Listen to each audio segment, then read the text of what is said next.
Olá, amigos do canal, eu sou o Flávio do canal Viajaré e junto com a Flávia a gente está conhecendo a América. Hoje nós vamos conhecer lugares incríveis em Pernambuco. Vem conosco, siga a nossa viagem, venha conhecer um pouco mais nosso Brasil varonil. Você já viu falar do Forte de Tamandaré? E a igreja de São José de Botas? E a igreja de São Pedro?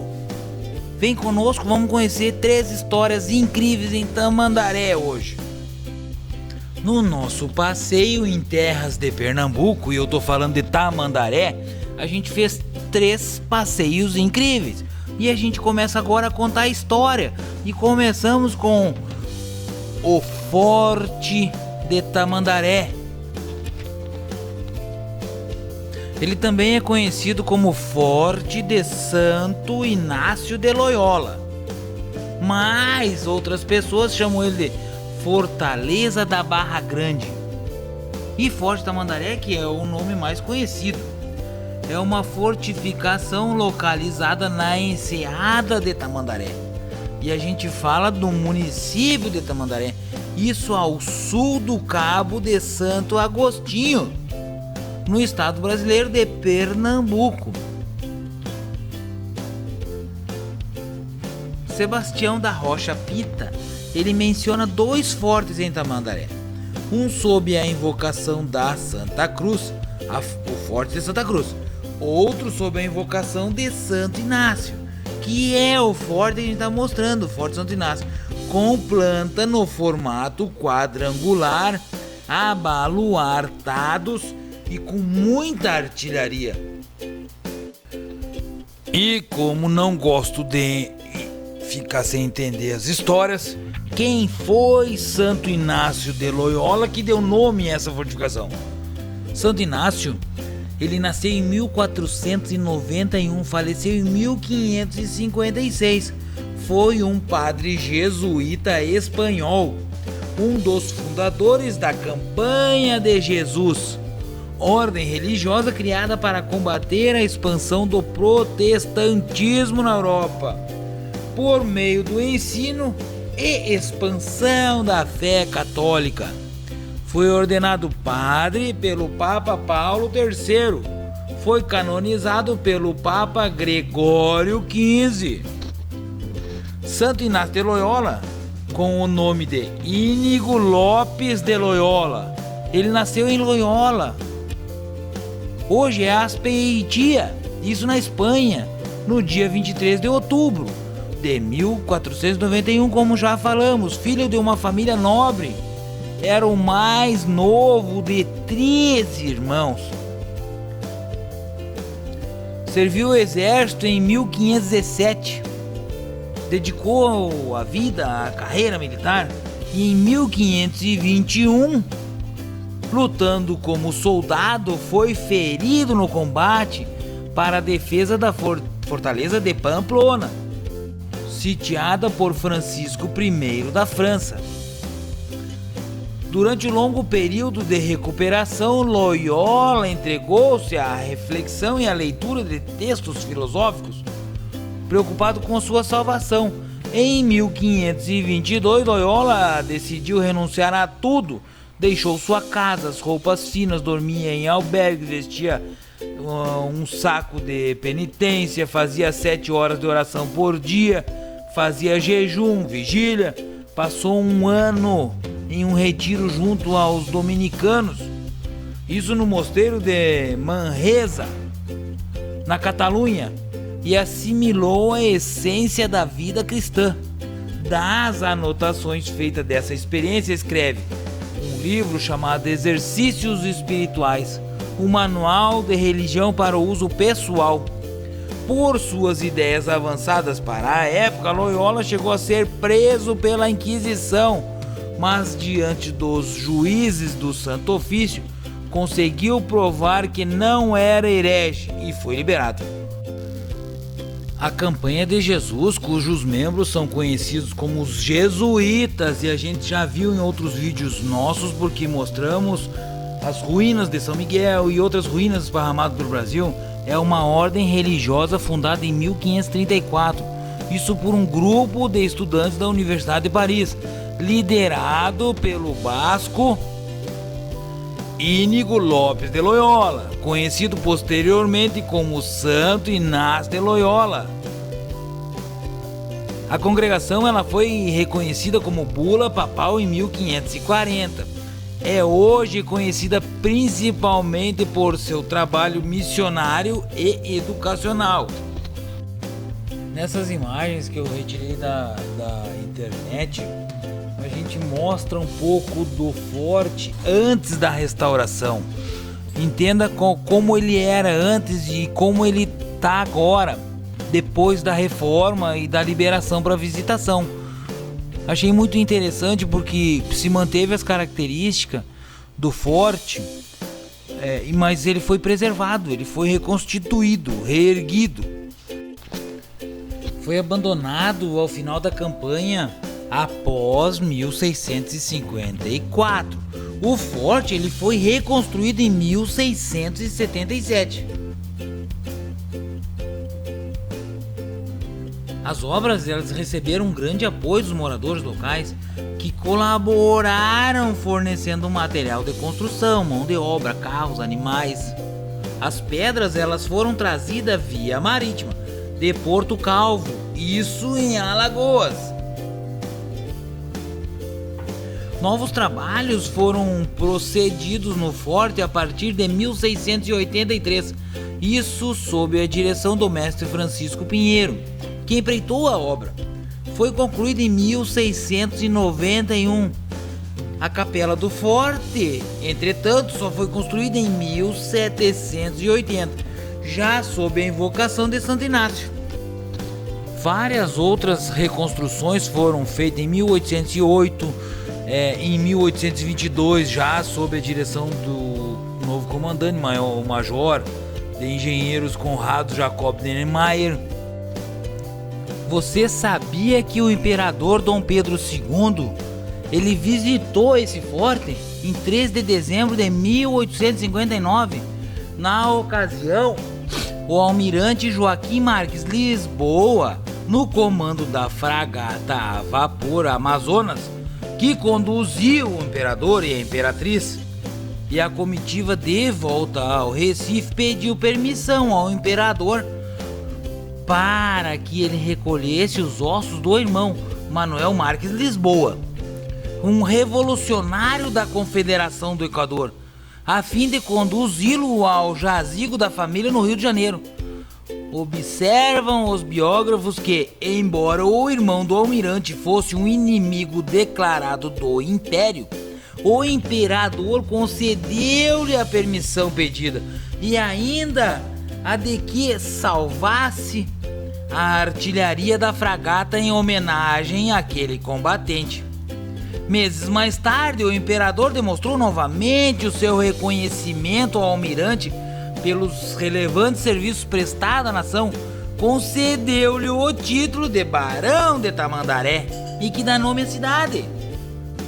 O farol que a gente vê nas imagens é chamado de Farol de Tamandaré.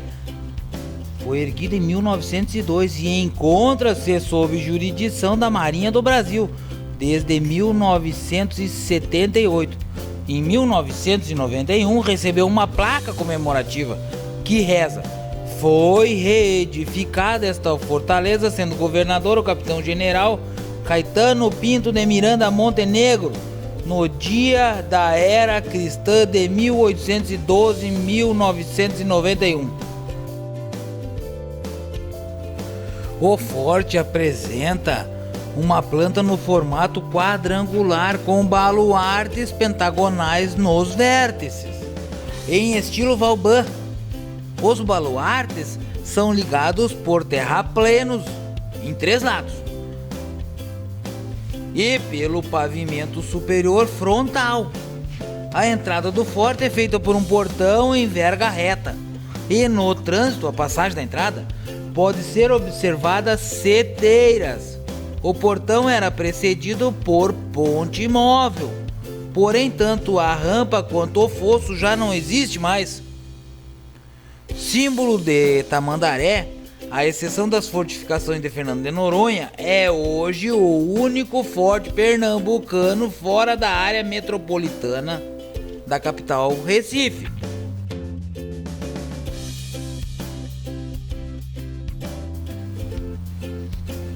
Para entendermos um pouquinho melhor, a enseada de Tamandaré, ela era reputada como um dos melhores ancoradouros da capitania de Pernambuco, superior inclusive ao do Cabo de Santo Agostinho, uma vez que era capaz de abrigar de todos os ventos embarcações de maior calado, com até 18 pés. Na realidade, compreendia duas áreas: um ancoradouro de pequenas dimensões ao norte, abrigado dos ventos, com profundidade de 8 a 9 metros, e outra oposta, desabrigada, que não comportava embarcações maiores.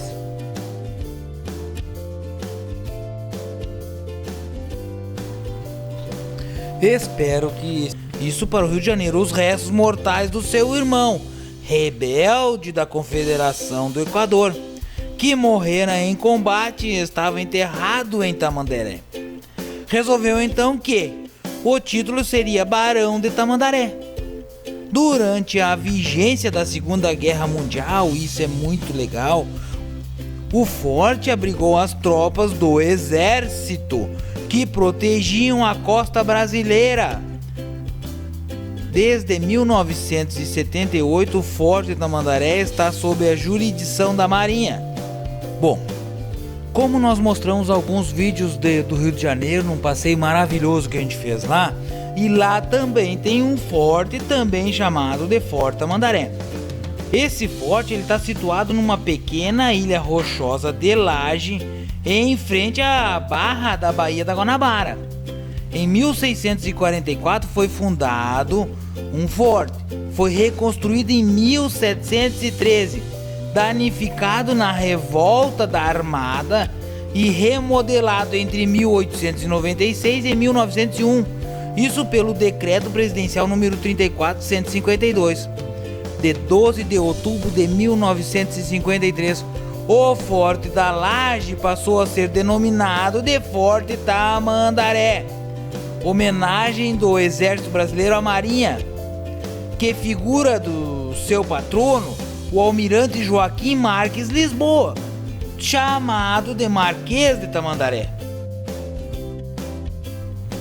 Entenda que, falando da Baía de Guanabara, nós temos lá também a Fortaleza de Santa Cruz. Isso fica na parte oriental da barra. Foi de lá que 301 revolucionários, oficiais e civis, mantiveram-se firme. E eu tô falando da revolta dos 18 do Forte de Copacabana, e que já contamos em outro vídeo. O Forte de Tamandaré, em Pernambuco, ele foi tombado por sua importância cultural. O Fundarp é Fundação do Patrimônio Histórico e Artista de Pernambuco. O nome atribuído a esta fortaleza chama-se Fortaleza de Santo Inácio de Tamandaré, Forte de Tamandaré. Outros nomes que também são chamados é Forte de Santo Inácio de Loyola, Forte de Santo Inácio de Tamandaré, Fortaleza da Barra Grande, localizada, como a gente já disse, em Pernambuco, na cidade de Tamandaré.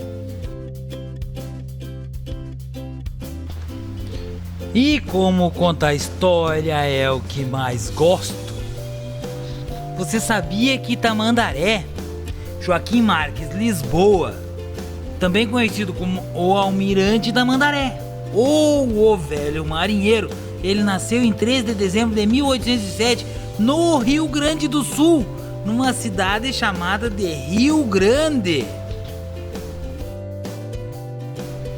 Ao longo da sua carreira, que durou quase 60 anos, ele participou na Guerra da Independência do Brasil, nos conflitos internos subsequentes no período regional e mais tarde na Guerra do Prata e a do Paraguai.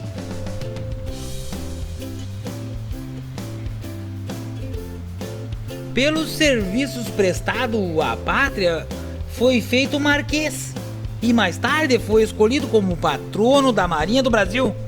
Seu nome se encontra no livro dos Heróis da Pátria.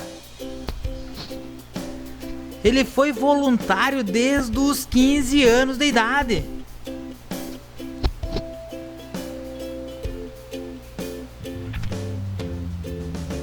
Em uma ocasião, ele salvou prisioneiros brasileiros do cativeiro argentino. Ele, junto com os prisioneiros, tomou um navio que os transportava. Participou em vários combates no mar e portou-se como cavaleiro nas vitórias. Realizou 2 salvamentos importantes, o de tripulantes e passageiros do navio Oceano Monarch, que se incendiara, e o da nau Vasco da Gama, desarvorada numa tempestade na entrada da Barra do Rio de Janeiro.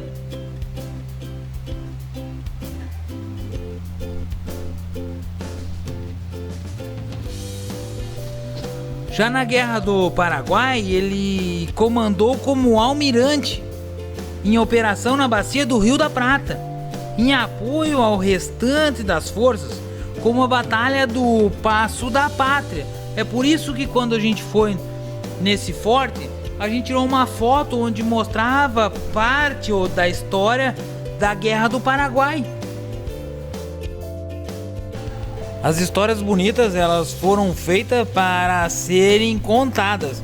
É tão importante saber um pouquinho mais do nosso Brasil e nos nossos passeios que eu chego a ficar encantado com tudo isso. A história da igreja que a gente vai contar mais adiante é muito interessante porque tem um pároco, tem um padre que também tem atitudes interessantes e que também contaremos. Fica conosco. Assista até o final o nosso vídeo. Amigos do canal, como é bom contar a história, mas não termina aqui. Você já deixou o seu like? Você já se inscreveu no nosso canal? Vamos conhecer um pouquinho da igreja de São Pedro. Uma igreja muito linda. Alguns chamam de Igreja Velha de São Pedro porque uma nova foi construída lá no centro. Esta igreja que a gente está mostrando as imagens, ela está localizada à beira-mar, entre as casas de veraneio, isso na Praia das Campas. Sua construção com a arquitetura barroca data do século XIX. Mas, como o próprio padre diz, que administra a igreja, que não encontrou em documento algum a data de fundação dessa igreja ou de construção. Possui uma torre sineira e uma escadaria frontal que leva direto às areias da praia. Quando a maré sobe, o acesso só é possível pelos fundos da igreja, pois o mar invade suas escadas. Há poucos anos ela foi restaurada, mas as missas só acontecem em ocasiões especiais. É muito requisitada para casamento, que quando realizados em noite de lua cheia costuma deixar os convidados encantados já na chegada da igreja. Para você encontrar essa igreja e visitar ela, você pode vir pela orla a pé a partir da praia de Tamandaré ou pela Avenida José Bezerra Sobrinho, isso no sentido norte. No nosso passeio, essa igreja nos chamou muito a atenção, porque além de ser de livre acesso, ela tá dentro da cidade. Tu passa com o carro e estaciona nela mesmo e é 20 passos, é o comprimento da igreja, é a sua caminhada para chegar no mar. Realmente é um lugar muito lindo. Quando se fala em Tamandaré, normalmente a gente lembra de Carneiros, da Igrejinha Verde. Esta igreja é muito linda, vale a pena ir conhecer. Quando for em Tamandaré, nossa sugestão, não deixe de visitar essa igreja. Vou contar um pouquinho da história de Arlindo Laurindo de Matos Júnior. Ele é o paróquio da cidade de Tamandaré. Nascido e criado em Olinda, em Rio Doce, que a gente tem um vídeo aí que conta a história, e vocês podem assistir o nosso canal. Desde os 5 anos de idade já dizia que queria ser padre, passou por dificuldades, por fome e catolixo. Foi expulso de casa aos 14 anos de idade por seu pai. Ao decidir entrar para o seminário aos 25 anos, se torna o padre mais jovem da diocese de Palmares. Um homem sonhador, inquieto, para sacudir modismos, guerreiro, empreendedor e carismático, que construiu uma notável e expressiva igreja na cidade, com a capacidade de 1000 pessoas sentado e 1000 pessoas em pé, apenas com doação de moeda junto à comunidade, cavando ele próprio com suas próprias mãos. A partir de então, a cara da cidade, do centro, mudou. A construção dessa igreja trouxe turista e o crescimento econômico aos seus arredores. A partir do que se parecia impossível para uma região de praia e de economia sazonal, a concretização deste sonho foi apenas o início de um trabalho com muitos desdobramentos. Com seu espírito incansável, ele chega a celebrar sozinho 11 missas todos os finais de semana, isso nas 14 igrejas que a paróquia possui, entre o centro e a zona rural.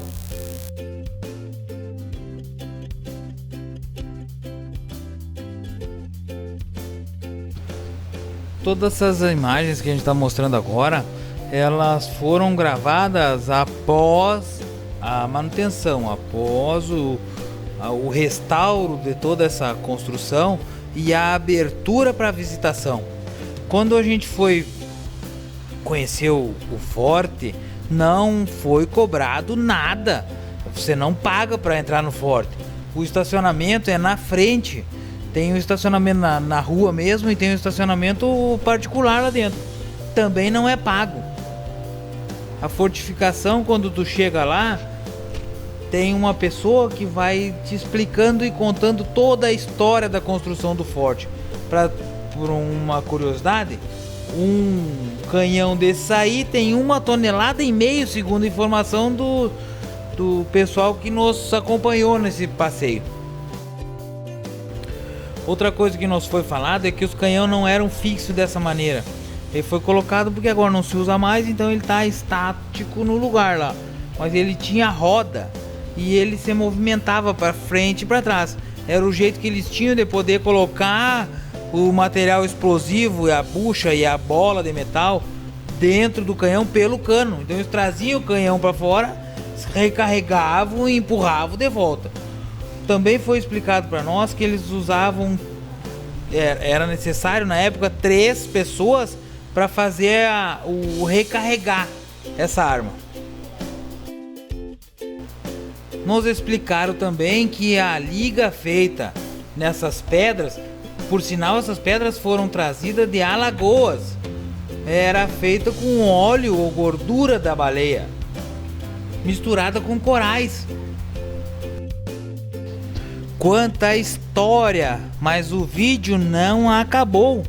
Vamos conhecer uma outra igreja, a igreja de São José de Botas de Ouro, que é uma igreja localizada no sítio São José, isso no município da Tamandaré, que nós estamos mostrando para vocês nas imagens.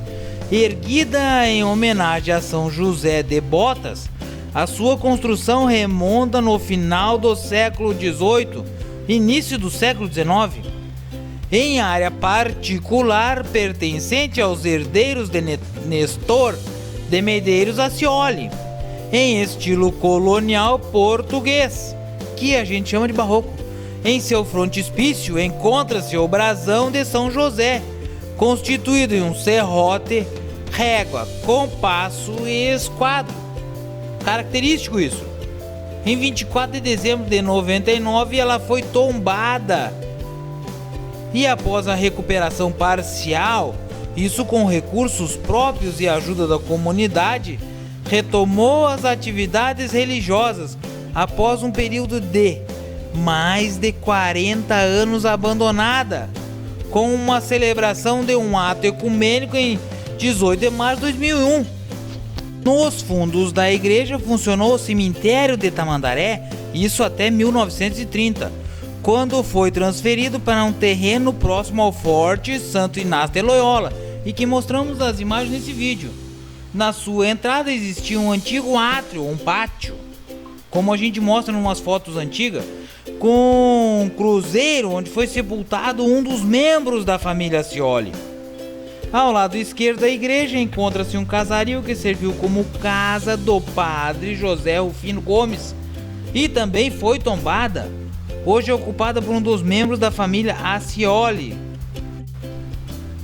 Amigos do canal, mais um vídeo chega ao fim, sabendo que muita história poderia ter sido contada. Espero que tenham gostado. Se não se inscreveu no canal, se inscreva, faça um comentário. Para nós é importante. Somos um casal de 50 anos conhecendo a América e mostrando para vocês lugares incríveis. Vem conosco, siga a nossa viagem.